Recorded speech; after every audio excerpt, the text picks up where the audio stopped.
Hi, vision without action is a daydream. Action without vision is a nightmare. Today is 10th of July 2021. Let us have a quick discussion of all these important topics.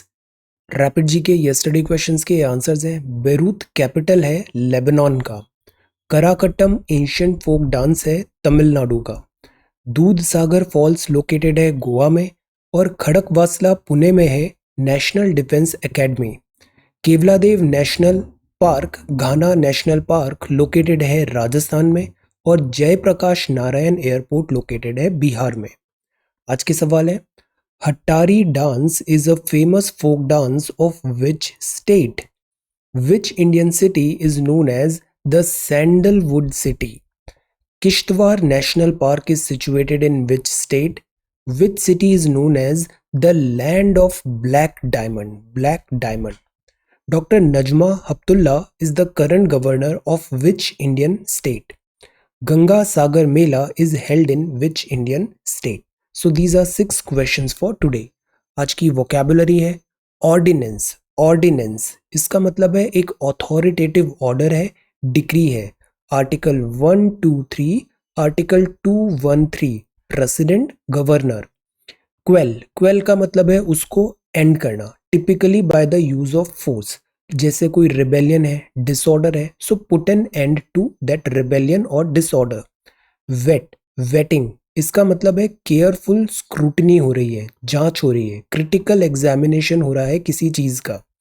On home turf in the place और area where one is locally established. जैसे Australians को Australia में ही हराना बहुत difficult काम है उनके होम टर्फ पे। ओटीटी मतलब over the top.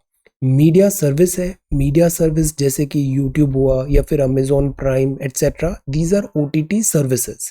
So these are some vocabulary words. If you come across any other important word, write down that word along with its meaning in the comment section down below. आज के topics हैं, आज हम पढ़ेंगे फिर से Jammu and Kashmir delimitation और 2012 का previous year question paper. Delimitation का concept, this is about privacy policy, WhatsApp, unwelcome visitor, this is anti smoke gun और रियल टाइम सोर्स का पॉल्यूटेंट का मेजर होगा। National Green Tribunal, undead section 66A of IT act 2000, graded response plan approve हुआ है, colour coded है, 4 colour हैं इसमें। In defence of India's noisy democracy, democracy में noise is a good thing. हम जानेंगे डेमोक्रेसी के प्रोज क्या होते हैं और कॉन्स क्या है। The bar on criticism that muzzles the advocate, और जम्मू एंड कश्मीर में जो दरबार मूव था 149 ईयर ओल्ड प्रैक्टिस, इसका अभी यहाँ पे अब इस प्रैक्टिस से हम आगे बढ़ रहे हैं। This is time for E officers. Then this is key roots, Vande Bharat express है, getting the wind up over the weather, ये है Himalayan yak to be insured. ये नई किताब आ रही है former foreign secretary and ambassador to China mister Vijay Gokhale साहब का। This is Biden defence Afghan pull out, revival bumpy, sentiments to improve economy. These are certain headlines और ये हिंदी में आज हम जानते हैं डीआरडीओ की अग्नि प्राइम बैलिस्टिक मिसाइल और डीआरडीओ का Pinaka rocket system. This is CSAT solution in certain questions. So we are going to talk about all these important topics in next about 35 to 40 minutes. Our reference material is this The Hindu and this is Indian Express. Both are Delhi edition. See, ये first news है। Train मतलब वहाँ की geography, mountains etcetera, facilities क्या है, ये affect करेगी delimitation process जो जम्मू एंड कश्मीर में चल रही है। ये बोला इलेक्शन कमीशन ऑफ इंडिया ने।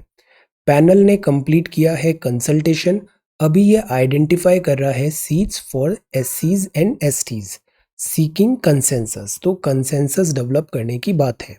The point is it must reflect the political as well as aspiration of society bound in a particular geography. See, geography is destiny, the word is kiln, we are clay. तो Jammu and Kashmir में जो delimitation हो रहा है वो delimitation यहाँ की geography बहुत हद तक डिक्टेट करेगी। सवाल फिर उठता है कि जम्मू एंड कश्मीर में जो डीलिमिटेशन है या फिर डीलिमिटेशन इन जनरल होता क्या है। तो जैसे हमारे यहाँ 543 सीट्स हैं, ये 543 सीट्स हैं जिस पे होता है लोकसभा चुनाव। और ये जो सीट्स होती है ना, ये पूरे हमारे देश में ऐसे डिस्ट्रीब्यूटेड है और इसको राज्य के विदिन भी हम डिस्ट्रीब्यूट करते हैं।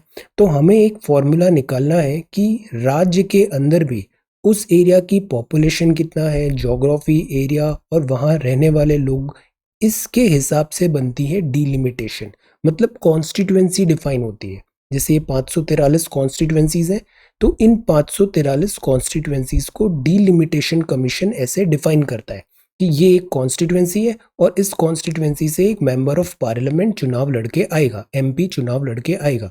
तो दिस इज कॉन्स्टिट्यूएंसी। तो इस प्रोसेस को बोलते हैं डीलिमिटेशन। डीलिमिटेशन, एरिया ऐसे यहाँ पे लिमिट किया जा रहा है, डीलिमिटेशन। तो लिटरली मीनिंग भी क्या है इसका? एक्ट और प्रोसेस ऑफ फिक्सिंग लिमिट्स और बाउंड्रीज ऑफ टेरिटोरियल कॉन्स्टिट्यूएंसी। ये जो 543 कॉन्स्टिट्यूएंसी है, इनकी बाउंड्री फिक्स हो रही है। और अ province having a legislative body, तो इस प्रोसेस को बोलते हैं डी लिमिटेशन, बाउंड्री ऐसे फिक्स हो रही है। द जॉब ऑफ डीलिमिटेशन होता है, वो एक हाई पावर बॉडी करती है जिसको बोलते हैं डीलिमिटेशन कमीशन या boundary commission.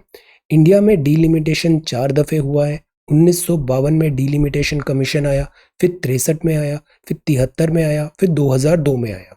Delimitation commission high power body होती है और इसका जो डिसीजन है वो फोर्स ऑफ लॉ है और can not be question in before any court. मतलब जो डीलिमिटेशन ने डिसीजन दिया है उसको आप कोर्ट में चैलेंज नहीं कर सकते हो। These orders come into force on a date जो प्रेसिडेंट ऑफ इंडिया स्पेसिफाई करते हैं और फिर ये ऑर्डर डिस्ट्रीब्यूट होता है और इनके हिसाब से फिर चुनाव किए जाते हैं। तो जम्मू कश्मीर में डीलिमिटेशन कमीशन जो है वो 2011 की सेंसस डेटा को ध्यान में रख रहा है। साथ ही साथ यहाँ की टोपोग्राफी, मतलब ज्योग्राफी, टेरेन, पहाड़ वगैरह बहुत है यहाँ पे, तो डिफिकल्ट टेरेन है, कम्युनिकेशन डिफिकल्ट है, कन्वीनियंस क्या है, इसके हिसाब से ये ऐसे वहाँ पे सजेस्ट करेगा डीलिमिटेशन के हिसाब से कैसी कॉन्स्टिट्यूएंसीज वहाँ पे ड्रॉ होगी। अब इसी पे देखिए 2012 में एक सवाल आया था। Answer this question. The orders of the Delimitation Commission cannot be challenged in a court of law. True or false? When the orders of the Delimitation Commission are laid before the Lok Sabha or State Legislative Assembly, they cannot, वो change ही नहीं कर सकते, any modification in the order. Answer these two statements. तो इसमें correct क्या होगा आप बताओ। 2012, हमने 2011 से लेके 2019 तक ऑफिशियल जो आंसर किए हैं ना, उसके हिसाब से previous year question paper solve किए हैं। हैव अ लुक प्लेलिस्ट में। आप 2011 से 2019, जैसे हम वेब सीरीज बिंज करते हैं ना, ऐसे आप बिंज वॉच करो और 1-2 सिटिंग में इसको कंप्लीट कर लो। आपको बहुत कॉन्फिडेंस आएगा और एक बहुत अच्छा आइडिया मिल जाएगा कि पेपर कैसे आते हैं, लैंग्वेज कैसे आती है। तो गो टू प्लेलिस्ट और 2011 से 2019 ऑफिशियल आंसर की के सवाल है वहाँ पे। Have read every single question और उसमें कुछ इनपुट्स वगैरह भी दिए हैं, ट्रिक्स वगैरह कैसे सॉल्व करना है, एलिमिनेट वगैरह। ये पूरा प्रोसेस आप कंप्लीट करो। सिलेबस आपको टिप्स पे याद होना चाहिए। सिलेबस का भी प्लेलिस्ट में एक वीडियो मिलेगा, सिविल सर्विसेज मेंस। उस सिलेबस के वीडियो को देखो, उसमें GS paper 1, paper 2, paper 3, paper 4, इसका सिलेबस क्या है, कैसे अप्रोच करना है, कंटेंट कैसे देखना है, ये चीज़ कंप्लीट करो। और जो स्ट्रैटेजी वीडियोज़ हैं 2 सब्जेक्ट्स के मैंने बनाए, बाकी भी मैं जल्दी ही अभी कंप्लीट करूँगा। Okay, so this is the thing. तो ये 2012 का प्रीवियस ईयर क्वेश्चन पेपर है। तो डीलिमिटेशन की प्रोसेस हो रही है, इंपॉर्टेंट टॉपिक है, इससे सवाल आना चाहिए। देन जो नेक्स्ट है वो है कोऑपरेशन मिनिस्ट्री है अपसी। कोऑपरेशन मिनिस्ट्री अभी पिछले हफ्ते ही आई है ना। तो इसका बेसिक्स हमने पता कर लिया कि इसका पर्पस क्या है, कोऑपरेटिव्स को इम्प्रूव करना है। कोऑपरेटिव्स इंडिया के लिए इंपॉर्टेंट है बिकॉज ग्रास रूट डेमोक्रेसी है। कोऑपरेटिव्स के कुछ अच्छे एग्जांपल्स हैं जैसे अमूल डेयरी। कोऑपरेटिव्स कॉन्स्टिट्यूशन में कहाँ कहाँ मेंशन है आप बताओ? 2-3 जगह मेंशन है कोऑपरेटिव्स अमेंडमेंट के थ्रू, तो वो चीज़ हमें पता है। अब इस पे फाइन डिटेल्स है ना, ये तो अभी सरकार ने भी नहीं बताया, मिनिस्ट्री में भी। तो हमें इसमें पहले से प्री कंसीव्ड नोशंस नहीं रखने। Let us wait and watch, अभी इसके फाइन डिटेल्स आएंगे। It's a new ministry. Unwelcome visitor. अब सी फूड ग्रेन में, जैसे हमने लास्ट ईयर भी इस न्यूज़ को काफ़ी कवर किया था कि बम्पर प्रोडक्शन हुआ है खरीफ एंड राबी क्रॉप का, राबी क्रॉप स्पेशली तीन टाइप की क्रॉप होती है, खरीफ, राबी और इन दोनों के बीच में जायद। जो वीट होती है दैट इज राबी, खरीफ होती है दिस राइस प्राइमरली। तो अब लास्ट ईयर जैसे हमने देखा राबी क्रॉप का बम्पर प्रोडक्शन हुआ, तो प्रोडक्शन अगर ज़्यादा हो जाता है तो उसको इस टाइप से ओपन में रखना पड़ता है बिकॉज हमारे यहाँ गोडाउन्स नहीं है। और फिर जब अनटाइम्ड दिस रेनफॉल होता है तो क्रॉप का लॉस होता है, lost harvest. So that is why जो खेती करना है ना, किसानी करना है, ये बड़ा रिस्की काम है। पहले स्टैंडिंग क्रॉप फेल हो जाती है अगर ओलावृष्टि हो गई या अचानक बारिश हो गई, फिर भी आप आगे बढ़ गए तो इस टाइप से गोडाउन के बाहर भी क्रॉप पड़ी पड़ी खराब हो जाती है। तो दिस इज अनवेलकम विजिटर। ये बारिश के कारण इनकी इतनी क्रॉप्स यहाँ पे डैमेज हो गई। तो this is also one thing. तो इसीलिए ज़रूरी है कि जैसे फूड कॉरपोरेशन ऑफ इंडिया है, स्टोरेज फैसिलिटी बढ़ाए।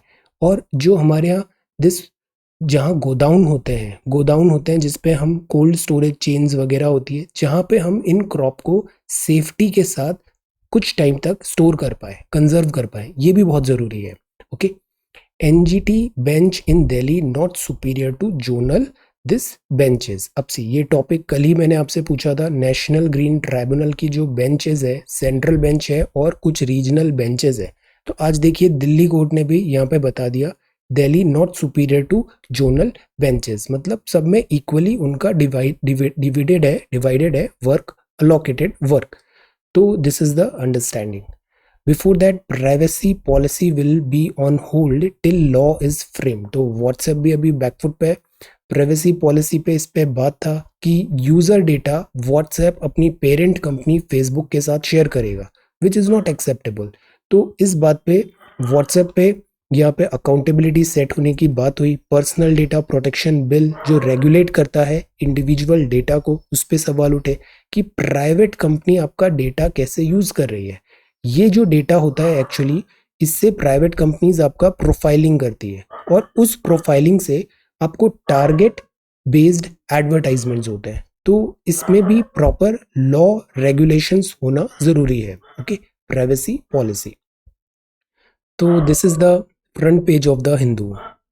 ये नेक्स्ट है, cabinet okays real time source study to combat air pollution. See, it will suggest actions to systematically assess reduce air quality deterioration।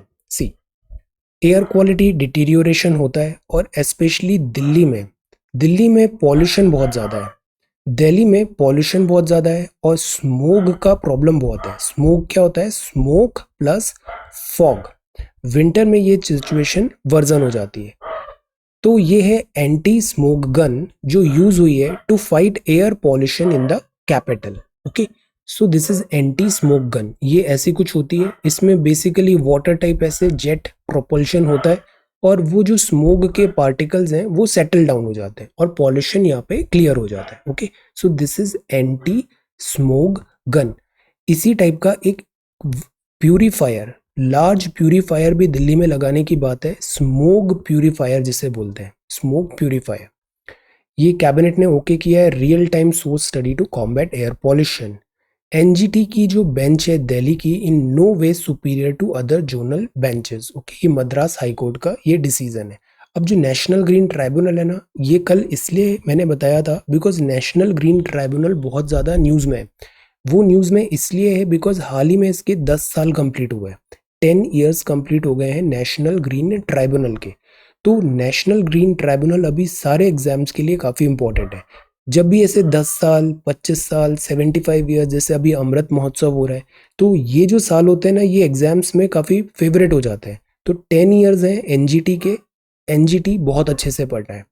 Prepare a note on the national Green tribunal. Tribunal क्या होते हैं? एक particular type of cases देखते हैं। ये court है but court में भी एक पर्टिकुलर टाइप ऑफ केसेस आ रहे हैं, जैसे फिल्म्स के केसेस आ रहे हैं, एडमिनिस्ट्रेशन के केसेस आ रहे हैं, ये नेचर एनवायरनमेंट रिलेटेड आ रहे हैं। तो इसके लिए बन गया नेशनल ग्रीन ट्राइब्यूनल।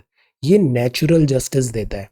तो इसके 10 साल की जर्नी को आप ट्रेस करो, डिस्कस करो इसका सिग्निफिकेंस और आइडेंटिफाई करो चैलेंजेस लाइन अहेड। जब भी प्रश्न आता है ना, आप इसको बहुत अच्छे से पढ़ो, इस प्रश्न के सारे पार्ट को एड्रेस करो।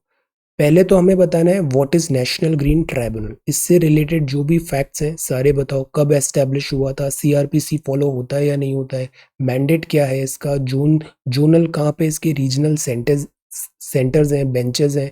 फिर आप इसकी 10 साल की जर्नी में कुछ इंपॉर्टेंट इसने डिसीजंस लिए, क्या हिट्स हुए क्या मिसेस थे, डिस्कस इट्स सिग्निफिकेंस, क्यों ज़रूरी है, एनवायरमेंटल चेंजेस हो रहे हैं, हम अक्सर मैन एनिमल कॉन्फ्लिक्ट में एनवायरनमेंट डैमेज होता है, जैसे यमुना बेड अभी डैमेज की बात थी, तो सिग्निफिकेंस क्या है, नेचुरल में ये जस्टिस डिलीवर करता है, और आइडेंटिफाई चैलेंजेस, इसमें चैलेंजेस भी हैं उसको भी आप बताओ। तो address all part of questions, इसी से जो प्रश्न होता है वो हॉलिस्टिक होता है कि आपने सारे पार्ट्स को एड्रेस किया है। Okay, then graded response plan approve हुआ है अभी फॉर कोविड-19। ग्रेडेड, जैसे ग्रेडेड क्या होता है, जैसी स्थिति है उसके अकॉर्डिंग हमारा रेस्पॉन्स है। स्थिति खराब होगी तो ग्रेड और ऊपर हो जाएगा, फिर और ऊपर हो जाएगा, दिस इज कॉल्ड ग्रेडेड। और अगर चीजें बेटर हो रही है तो ग्रेड कम होती जाएगी। Graded response plan approved, activities allow होगी रिस्ट्रिक्टेड बेस्ड में, based on this positivity rate, मतलब 100 लोगों का टेस्ट हुआ, इतने से कितने कोविड पॉजिटिव आए तो वो पॉजिटिविटी रेट हो गई, अमंग अदर फैक्टर। तो ग्रेड के लिए ये 4 कलर कर दिए इन्होंने, एक हो गया येलो, फिर अंबर, फिर ऑरेंज, फिर रेड। ओके, येलो अंबर ऑरेंज रेड। रेड, तो बस आपको ये बताना है कि यहाँ पे अंबर रेस्पॉन्स देना है, और उसमें ये क्राइटेरिया हो जाएगा कि पॉजिटिविटी रेट 1% है, इतने केसेस 7 दिन में आए हैं, इतने ऑक्सीजन बेड की सप्लाई यहाँ पे ऑक्यूपेंसी हुई है, तो उसके अकॉर्डिंग हम लोग स्टेप्स ले लेंगे। तो इससे क्या होगा, डिसीजन मेकिंग ईजी होगी। एयर क्वालिटी इंडेक्स में हम कलर कोडेड ग्रेडिंग क्यों करते हैं, ताकि एक लेमैन भी समझ जाए, अच्छा अभी ग्रीन है मतलब एयर इज गुड, अभी रेड हो रहा है मतलब एयर इज बैड। तो सिमिलरली कोविड का भी ये रेस्पॉन्स रहेगा, जिस एरिया में रेड अलर्ट इशू हो गया है तो लोगों को तुरंत समझ में आ जाएगा कि सारी एक्टिविटी बंद करो, मॉल्स बंद करो, रेस्टोरेंट्स बंद करो, कर्फ्यू लगाओ, बिकॉज पॉजिटिविटी रेट 5% से ज़्यादा है। तो ये जो चीज़ें होती है ना, ये एडमिनिस्ट्रेशन में एफिशिएंसी लाती है। एफिशिएंसी एडमिनिस्ट्रेशन का एक कॉन्सेप्ट होता है, चीज़ें उतनी ही अच्छी होती हैं जितना इजीली वो समझ में आ जाए। तभी जो लॉज होते हैं ना, लॉज सिंपल होने चाहिए, इतने सिंपल होने चाहिए कि वो आम आदमी भी समझ पाए कि क्या कहना चाहते हैं लॉ में, क्योंकि अगर लॉ समझ में ही नहीं आएगा तो लॉ का कॉम्प्लायंस भी नहीं होगा। तो colour coded mechanism is a good thing, graded response plan approve हो गया है। Then this is about pollution Delhi, ये बात है अनडेड सेक्शन। अब सी, जैसे अभी हमने बोला ना, लॉ इजी होने चाहिए और अपडेटेड होने चाहिए। ये जो सेक्शन 66A है, ये आज से 5-6 साल पहले कोर्ट ने क्वाश कर दिया था, इसको डिलीट कर दिया था। बट जो लोअर पुलिस स्टेशन है, थाना है, चौकी है, वहाँ पे पुलिस वालों को अभी भी नहीं पता कि ये 66A कोर्ट ने कैंसिल कर दिया है। तो वो अब भी FIR रजिस्टर कर लेते हैं, केस रजिस्टर कर लेते हैं behalf of this section 66A, तो which is a cause of worry. तो तभी जो नियम बन जाते हैं वो नीचे डाउन एचलियन में हर जगह फिल्टर होने चाहिए, और तभी उनका फिर एप्लीकेशन हो पाएगा। तो ये अगेन ये बात है, undead section, invalid section 66A है, ऑफन इन्वोक कर दिया जाता है बिकॉज इग्नोरेंस है लोगों को। इवन गवर्नमेंट ऑफिशियल्स को भी लेटेस्ट क्या डेवलपमेंट हुआ है, डिसीजन हुआ है, उसकी जानकारी नहीं होती। तो आउट ऑफ इग्नोरेंस ये एक टूल बन जाता है हैरासमेंट का। IT एक्ट 2000 है, श्रेया सिंगल केस हुआ था, तो सेक्शन 66A को तो हटा दिया गया। सेक्शन 66A ये बोलता है कि आपने सोशल मीडिया में कोई पोस्ट डाला और वो किसी के लिए अनोवेंस हो रहा है, तो पुलिस उसमें पहले आप पे केस रजिस्टर कर लेती थी, बट अब नहीं कर सकती। Section 66A is not valid any more. But 69A है, इसमें तो वेबसाइट्स या कंटेंट को ब्लॉक करना होता है, वो हो सकता है। तो 66A में ये था कि जो मैसेजेस हैं अगर वो ऑफेंसिव है, एनोइंग है, तो आप पे केस रजिस्टर हो जाता था अगर वो कंप्यूटर या इसके थ्रू सेंड हुए। प्रॉब्लम ये है, एनोयंस का मतलब क्या होता है, लोग एनोयंस का मतलब क्या होता है, एनोयंस लोग आजकल वैसे भी इंटरनेट एज में बहुत जल्दी ट्रिगर हो जाते हैं। So what is the meaning of this annoyance? So provision वेग है, अगर ये वायलेट करता है फ्रीडम ऑफ फ्री स्पीच को, तो दैट इज वाई इसको हटा दिया गया। सुप्रीम कोर्ट ने स्ट्रक डाउन किया section 66A IT act 2000 relating to restriction on online speech, because ये अनकॉन्स्टिट्यूशनल था, वायलेट कर रहा था फ्रीडम ऑफ स्पीच को, जो आर्टिकल 19(1)A में कॉन्स्टिट्यूशन ने हमको दे रखा है। ओके, और कॉन्स्टिट्यूशन के जो भी फंडामेंटल राइट्स हैं इसके लिए होता है आर्टिकल 32। आर्टिकल 32 में रिट्स होती है। कल परसों ही हमने जीके में देखा था सर्टियोरी, ऐसे हेबियस कॉर्पस है, प्रोहिबिशन है, क्वो वारंटो है, मैंडेमस है, दीज आर रिट्स। ओके, तो रिट्स आर्टिकल 32 से सुप्रीम कोर्ट भी इशू कर सकती है और हाई कोर्ट जो है वो आर्टिकल 226 से भी इशू कर सकती है। अब यूजुअली जो बड़ी कोर्ट है तो उसका पावर और मैंडेट भी बड़ा होता है। तो आप बताओ रिट में जो एरिया है वो हाई कोर्ट का एरिया ज्यादा वाइड है या फिर सुप्रीम कोर्ट का एरिया रिट्स इशू करने के लिए ज्यादा वाइड है? Answer article 32 and 226। This is undead section. This is murder of a president. ये बात है हाइती के प्रेसिडेंट जो है उनका यहाँ पे। अब ऐसी न्यूज़ में ना हमारे डायरेक्ट कॉन्टेक्स्ट में ये न्यूज़ इतना ज़्यादा एग्जाम ओरिएंटेड वे में it's not that important. What we should know is कि इस एरिया की ज्योग्राफी, कल I forgot I positively will share this high resolution pic of Atlantic Ocean. आप में से कुछ लोगों ने एक फोटोज भी सेंड किए हैं अपने, वेरी गुड। जो आपने ड्रॉ किया है ना मैप, वेरी गुड। आप जब भी आंसर लिखते हो तो आप अपने एस्थेटिक्स पे ध्यान क्यों नहीं देते? एस्थेटिक्स क्या होते हैं? जैसे आप टॉपर्स का भी जैसे कोई कॉपी देखो या आप खुद भी आंसर लिखते हो तो वो आंसर आपने करेक्ट लिखा है, आपको मार्क्स मिलेंगे। बट अगर आंसर में आप थोड़ा एडिशनल इनपुट लगा दो कि आप उसको थोड़ा साफ सुथरा लिखो, ज़्यादा कटपिट नहीं करो, थोड़ा जो स्पेसिंग होती है उस पर ध्यान दो कि स्पेसिंग मतलब ये नहीं कि बस ऐसे बहुत पास पास यहाँ लिख दिया है, थोड़ा स्पेसिंग जिससे आंसर कॉपी भी थोड़ी ब्यूटीफुल लगे। ये जो छोटी छोटी चीज़ें हैं ना इस पे भी ध्यान दो। इससे क्या होगा, आपका पहली नज़र में ही थोड़ा अच्छा इंप्रेशन बन जाता है कि आंसर राइटिंग नीट है। नीट मतलब साफ सुथरी है। प्लस आपने जैसे डायग्राम बनाया तो उसको बॉक्स में बना दो, फिर इसके बीच में लिखो, यहाँ पे लिखो फिगर 1 क्या है ना। तो अगर आप स्पेसिंग और कॉपी के थोड़ा सा, बहुत ज़्यादा भी नहीं, ब्यूटिफिकेशन पे भी ध्यान देंगे ना तो it will go in favour of you. Okay, so in defence of India's noisy democracy, अब ये लीड आर्टिकल है। ओके, आज मैं वो उसको शेयर करूंगा। मैप वगैरह भी हमें प्रैक्टिस होनी चाहिए। इंडिया का मैप जो है स्पेशली विद इन सेकेंड्स आपको ड्रॉ करना आना चाहिए, प्रैक्टिस करिए इसकी। Okay, in defence of India's noisy democracy. अब ये जो आर्टिकल लिखा है ना ये काफ़ी ब्रॉड है कि हमें अक्सर ये टेंडेंसी होती है, दूर के ढोल सुहाने लगते हैं।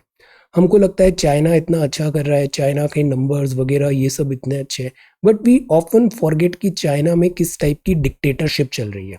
अक्सर हमें लगता है कि हमारे यहाँ ये फ्रीडम नहीं है, वो स्पीच नहीं है, ऐसा नहीं है, वैसा नहीं है। आप एक बार वेस्टर्न वर्ल्ड में या फिर मिडिल ईस्ट में देखो, इस अरेबियन पेनिनसुला और यहाँ पे यू विल सी कि India is so much better.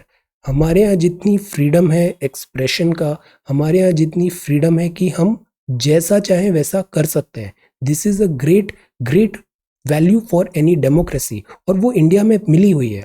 आप यूएसए में देखो, आपको लगता है हमारे यहाँ इनइक्वालिटीज वगैरह है। आप यूएसए का भी सीन देखा था हमने, रेसिज्म एंड ऑल, कितना ज्यादा केओस है इनके ऑर्डर में।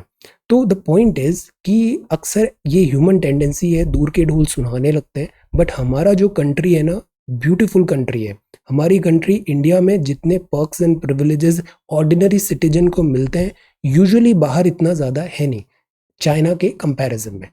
चाइना के कंपैरिजन में क्लियर कट ऐसे हमें कंपैरिजन नहीं भी करना चाहिए, बट जो वहाँ की अच्छी चीज़ें हैं we could adopt. Comparison with China are not only spacious but also dangerous. ये डेंजरस भी है अगर हम डायरेक्ट कंपैरिजन चाइना से देखेंगे। सी, हमने डिफरेंट फॉर्म्स ऑफ गवर्नमेंट पढ़ा है, पॉलिटी की आपने किताबें पढ़ी है 9, 10, 11। Democracy is the best form of government, dictatorship is not good. और जो दूसरे टाइप की जो मोनार्की वगैरह देखा है हमने, ऑटोक्रेसी, थियोक्रेसी वगैरह, they are not good. Democracy is the best. But democracy के साथ एक और प्रॉब्लम है। The best argument against democracy is a 5 minute conversation with the average voter. Average voter तो पहले जैसे बोलते थे ना, जैसे राजा वैसी प्रजा, बट अब ये है डेमोक्रेसी में जैसी प्रजा वैसा राजा, बिकॉज राजा को प्रजा ने चुना है। तो डेमोक्रेसी की ये बात होती है। हम क्विकली इसके प्रोज एंड कॉन्स देखते हैं डेमोक्रेसी के। जैसे डेमोक्रेसी का फायदा क्या है? इनइक्वालिटी नहीं होती। हमारे यहाँ एडल्ट सफरेज है, हर किसी को एक वोट मिला है, no matter who you are. Levels of inequality कम होती है। ह्यूमन राइट्स मिले हुए हैं, अभी हमने देखा article 32 fundamental rights. Religious freedom है इंडिया में, कॉन्स्टिट्यूशन में लिखा हुआ है कि इंडिया एक सेक्युलर कंट्री है, प्रीएम्बल। फ्रीडम इन कल्चरल वैल्यूज है, हम कल्चर को प्रोटेक्ट करते हैं, कंजर्व करते हैं।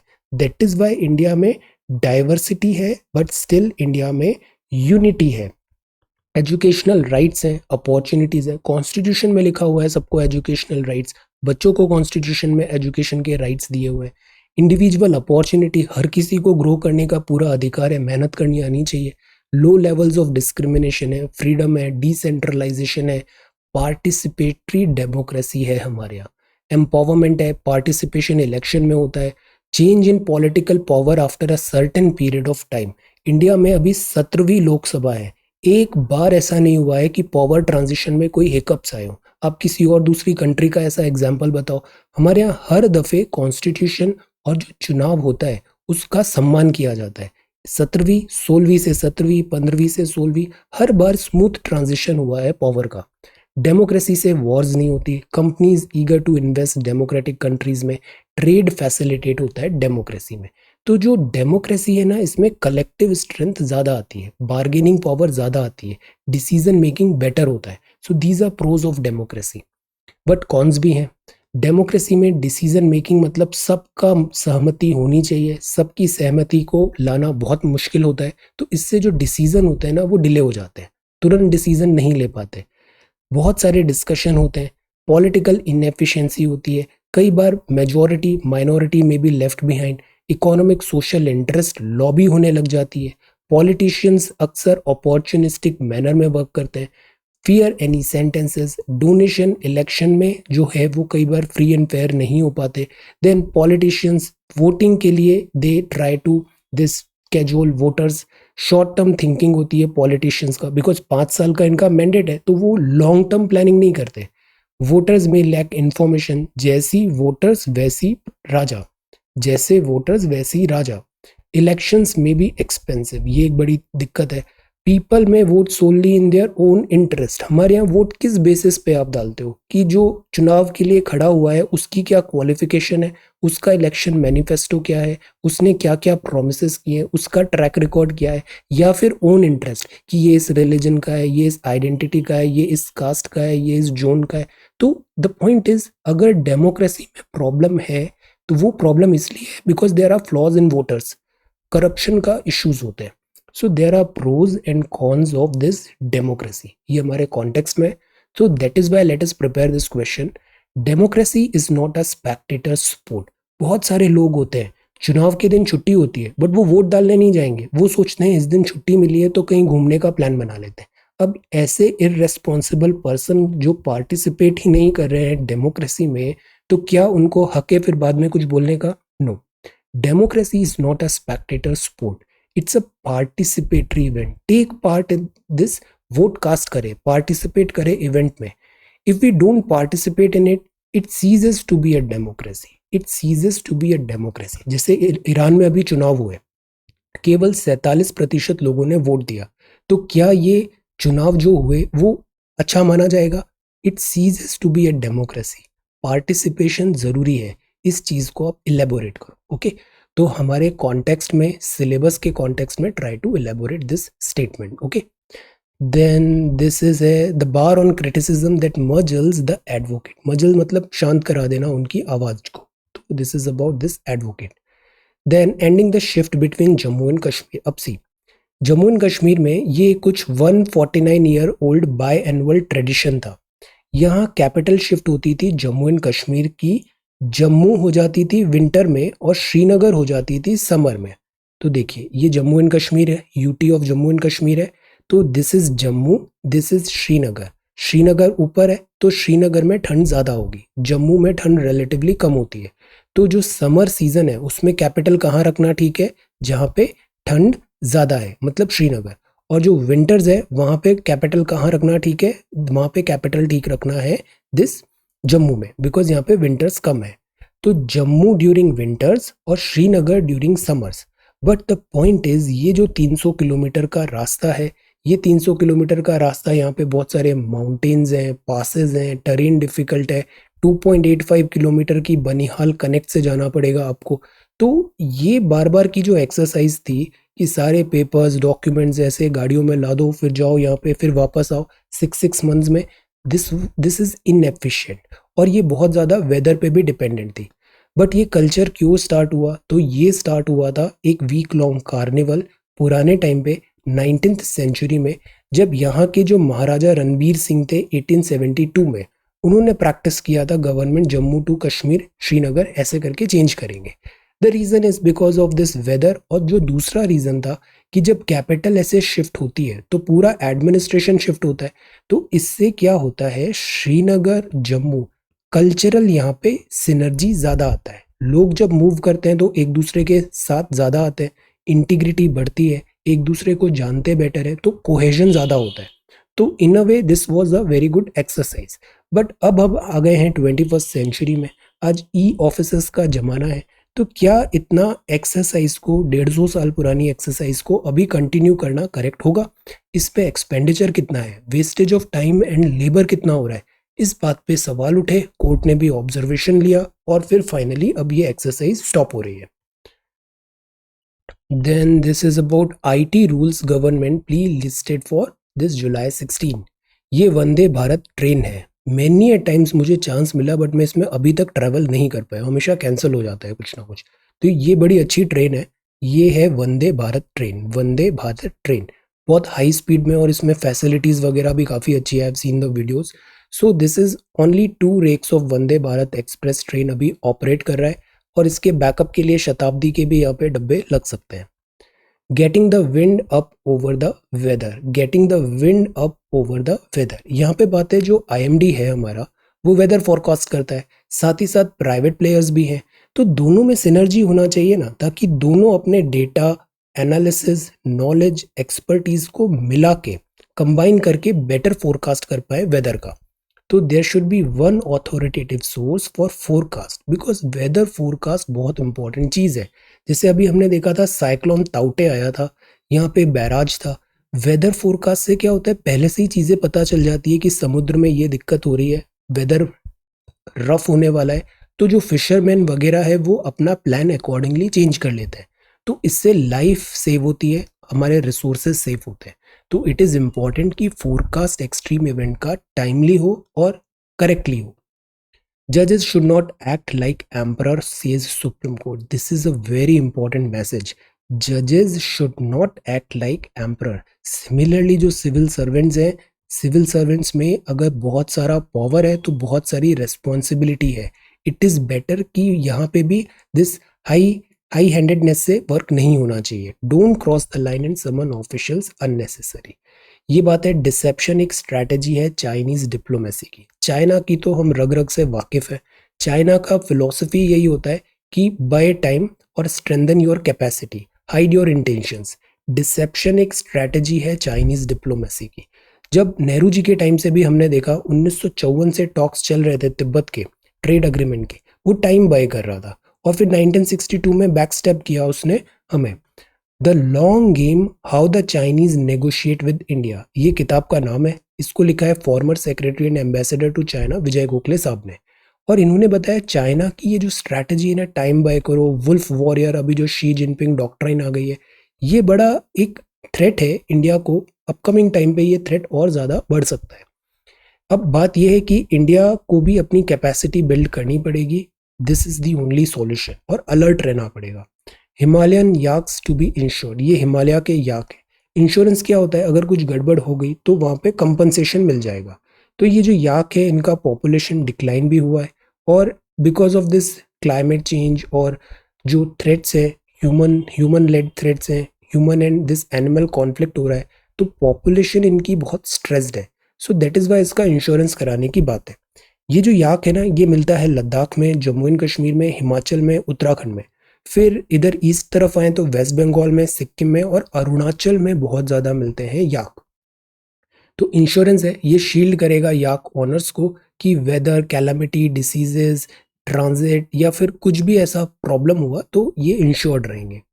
ऑनर को ज़रूरी है वो ईयर टैग करे याक का और डिस्क्रिप्शन उसका प्रोवाइड करे, सो दैट एक सेफ्टी कवर मिल जाएगा। ओके, देन दिस इज ये रीलोकेट हो रहा है IGNCA to open next month. Excellent. Delhi में आप हो ना तो प्रॉपर सेफ्टी प्रोटोकॉल फॉलो करके एक बार आप नेशनल म्यूजियम जरूर जाओ। नेशनल म्यूजियम एक साइंस म्यूजियम है, यहाँ पर भी आप जरूर जाओ और पूरा दिन स्पेंड करो यहाँ पे, बहुत अच्छी लर्निंग्स आपको मिलेगी। This is pregnant women should take vaccination, ये पॉल साहब ने बोल दिया है, VK Paul. Safety for self and child. Prime minister ने ऑक्सीजन अवेलेबिलिटी को रिव्यू किया। अभी इंडोनेशिया में बड़ी प्रॉब्लम चल रही है। I was looking in news, Indonesia में ऑक्सीजन का जैसे हमारे यहाँ हुआ था ना अप्रैल में, ऐसा ही फेज आया है अभी। WHO likely to decide on Covaxin nod in 4 to 6 weeks, most probably मिल जाना चाहिए अप्रूवल। ये कोविड का नया वेरिएंट आया है, कप्पा वेरिएंट। ये मैसिव एफर्ट चल रहे हैं दिल्ली में। This is Central Vista रिवैप।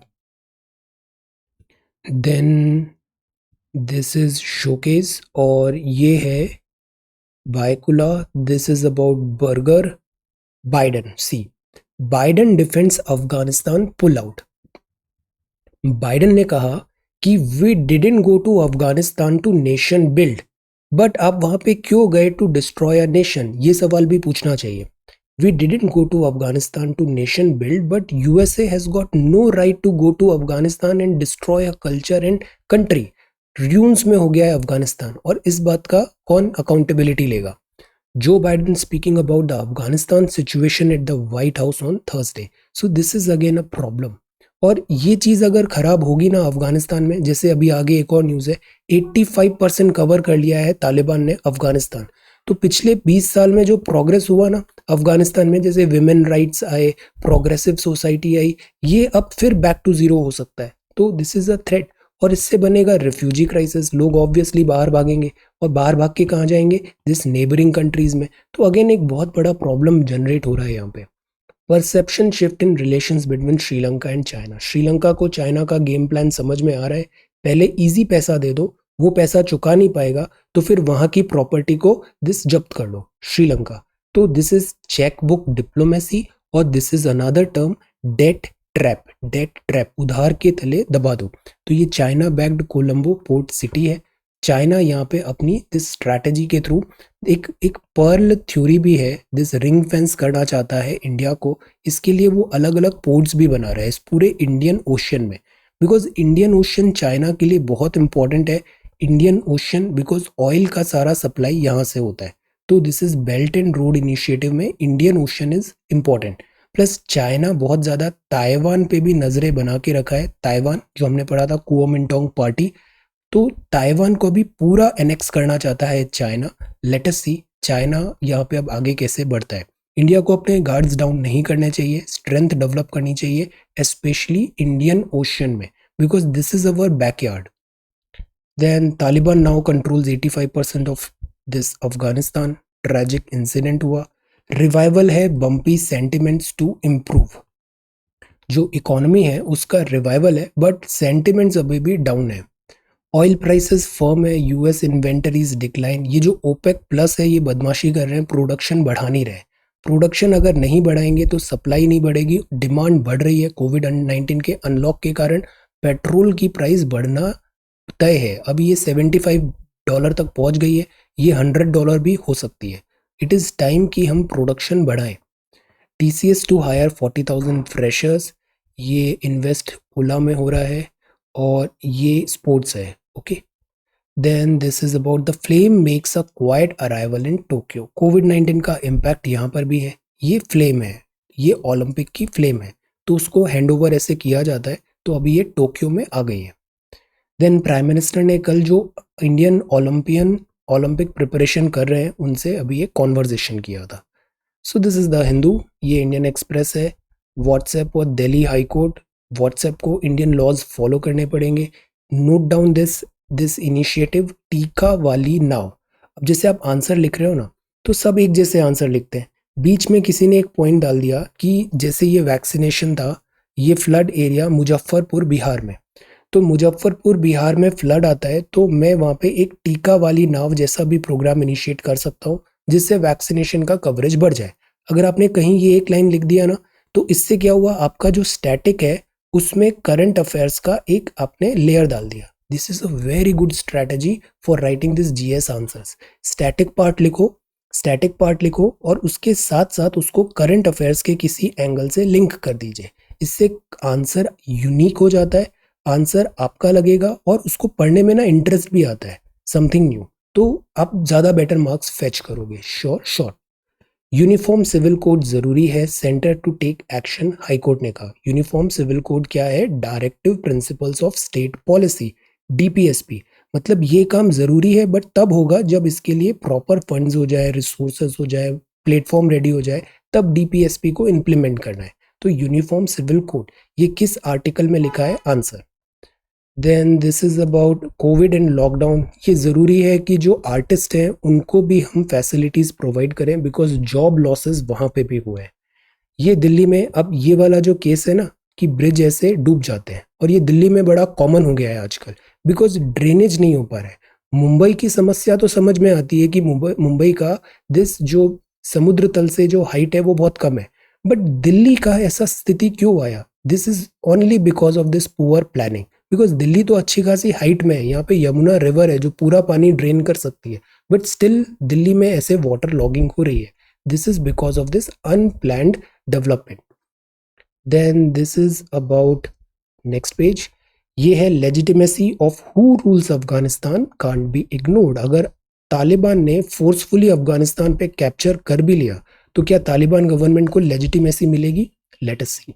Final journey mortal remains air force, this is army, and this is about preparation है फुल स्विंग में, Rath Yatra, oxygen readiness, covid का थर्ड वेव का खतरा बना हुआ है, अनईज ऑफ बिजनेस है, क्लासरूम टेस्ट है कि हम असेसमेंट मेथड कैसे बेटर करें, लर्निंग भी मिलनी चाहिए, in your dreams, how to fix arbitration slump, and 35% of tiger ranges outside protected area. Protected area क्या होता है?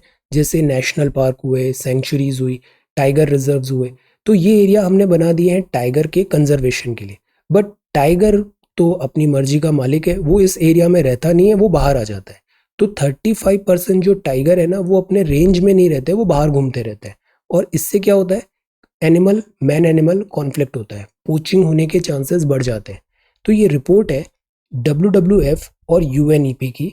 ये रिपोर्ट का नाम है a future for all, a need for human wild life को एग्जिस्टेंस। सी, ये वर्ड इंपॉर्टेंट है, को एग्जिस्टेंस। ह्यूमंस भी रहेंगे और वाइल्ड लाइफ भी रहेगी, और दोनों को को एग्जिस्टेंस करना है, और इसकी ज़रूरत है, बिकॉज फ्यूचर के लिए ये ज़रूरी है। यहाँ जो बात है वो यही है कि एनिमल और ह्यूमन का कॉन्फ्लिक्ट बढ़ा है, बिकॉज ह्यूमन पॉपुलेशन बढ़ गई।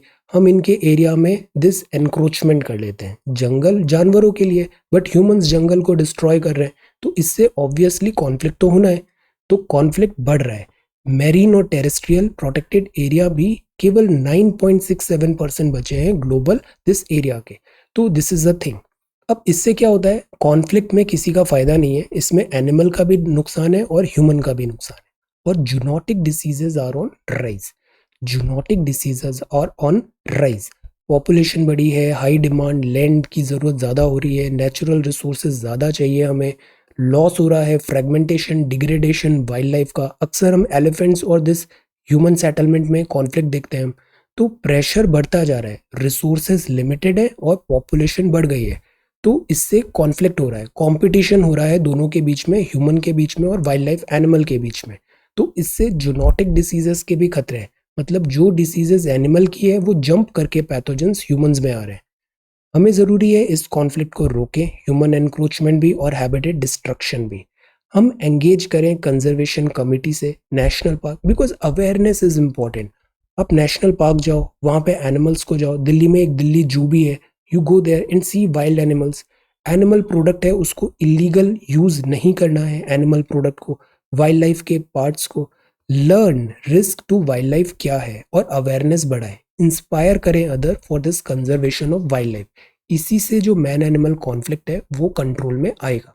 वरना ये जो चीज़ है, this is just tip of iceberg, ये चीज़ आगे और बढ़ने वाली है। अब ये जो नेक्स्ट है, दिस इज इंडियन एक्सप्रेस का next page. Scissor of assets overseas, ये जो केन एनर्जी है, इसने इंडियन एसेट्स को अभी यहाँ पे सीज करने की बात है। Let us wait for a couple of days more. इसमें बेसिक्स हमें पता है, रेट्रोस्पेक्टिव टैक्सेशन जो कल देखा था हमने। और ये वर्ल्ड न्यूज़ है, दिस इज ढाका में, यहाँ पे आउटस्कर्ट में फैक्ट्री में आग लग गई। ये भी एक बहुत बड़ा टॉपिक है, disaster management, man made disaster, industrial disaster. Vaccination ज़रूरी है, this is about delta variant Pfizer, और ये इकोनॉमी बाउंस बैक हो रही है, second wave hit, inflation risk है। So this is Indian Express. अब हम हिंदी में देखते हैं, ये है Agni prime ballistic missile. See, ballistic missile surface to surface projectile की तरह चलती है। ये अग्नि प्राइम है, अग्नि सीरीज जो है वो बहुत इंपॉर्टेंट है।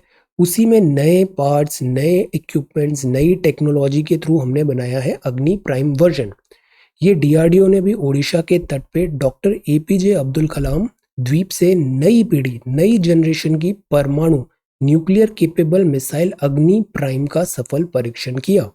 ये नई जनरेशन की उन्नत संस्करण है अग्नि मिसाइल का। परमाणु भी है, केपेबल है, शस्त्र ले जा सकती है, 2000 किलोमीटर की मार रखती है। So this is again an advancements Agni prime ballistic missile. DRDO का ही एक और न्यूज है, वो है पिनाका। पिनाका ये रॉकेट सिस्टम होता है।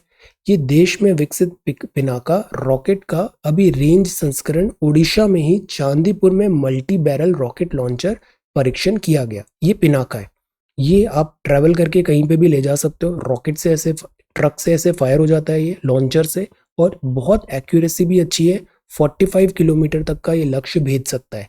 वेरी इंपॉर्टेंट और स्ट्रेंथ फोर्स मल्टीप्लायर है। तो 25 उन्नत पिनाका रॉकेट का अभी लॉन्च हुआ। तो what is this Pinaka? Pinaka वैसे शिवजी का धनुष होता है, उस नाम से है पिनाका, रॉकेट्स निकलते हैं ऐसे।